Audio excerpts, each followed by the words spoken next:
First of all, let me say Namaskar and Sat Sri Akal. Myself, Dr. Kapoor, consultant urologist and senior sexologist.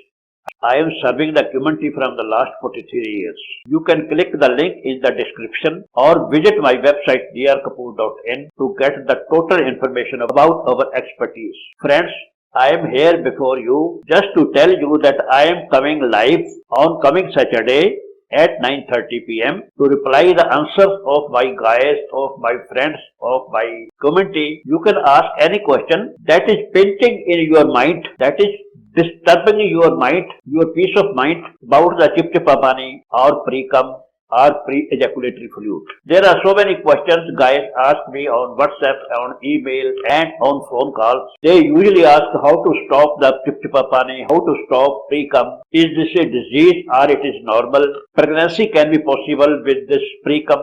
And there are a lot of questions the people ask from me and I have to reply accordingly. In the coming live session on the coming Saturday at sharp 9:30 p.m.